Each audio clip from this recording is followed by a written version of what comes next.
You know, we like to think our modern homes, with all their smart gadgets, are the absolute peak of comfort. But what if I told you that 2,000 years ago, the Romans had an invention that might just make you look sideways at your own central heating? We're about to dive into a truly lost art of comfort.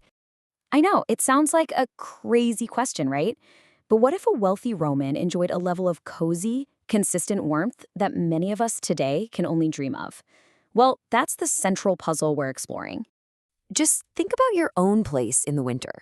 You've probably got radiators that clank and hiss, or maybe forced air vents that blow dust all over the room. And you definitely know the feeling of freezing cold floors right next to scorching hot spots.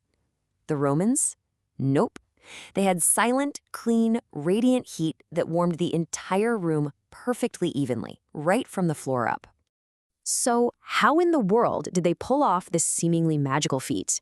Well, it wasn't magic at all. It was a complete masterpiece of engineering, a system they called the Hypocaust. You know, the name hypostist pretty much tells you everything you need to know. It's from ancient Greek, hypo for under, and kaust for burnt, literally burnt from underneath. And that is exactly how it worked. It was this incredibly clever hidden system that heated the very structure of the building. So here's how this brilliant four-step process went down. First, you'd have a massive wood-burning furnace outside, probably tended by slaves, just blazing away.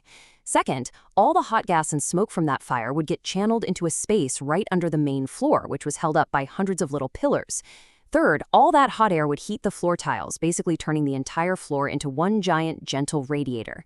And finally, this is the really genius part. The smoke would get drawn up through hollow tiles inside the walls and vented out the roof. The air in the room? Perfectly clean. And the end result of all that was just pure, unadulterated luxury. I mean, can you imagine walking barefoot on a warm marble floor in the middle of winter with no noise, no drafts, just perfect ambient warmth all around you? It was truly the height of luxury, something you'd see in huge villas and, most famously, their massive public bathhouses.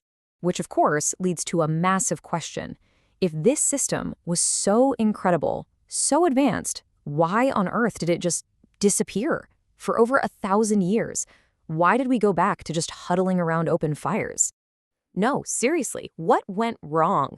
Why was this absolute pinnacle of heating technology just lost to time, only to be dug up by archaeologists centuries later? Well, the answer, as you might have guessed, is not that simple. The Hypocaust didn't just have some kind of design flaw. Its disappearance was a symptom of something much, much bigger. So here's the breakdown. When the Roman Empire fell, the entire infrastructure that supported these huge projects just vanished. The system was also wildly expensive to build, and it needed a constant supply of labor, often slaves, to feed those furnaces 24/7.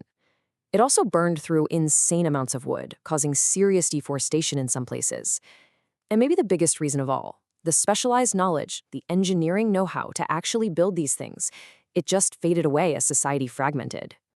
So when you get right down to it, the Hypocaust was way more than just a furnace and some pipes. It was a product of a stable, wealthy, highly organized society.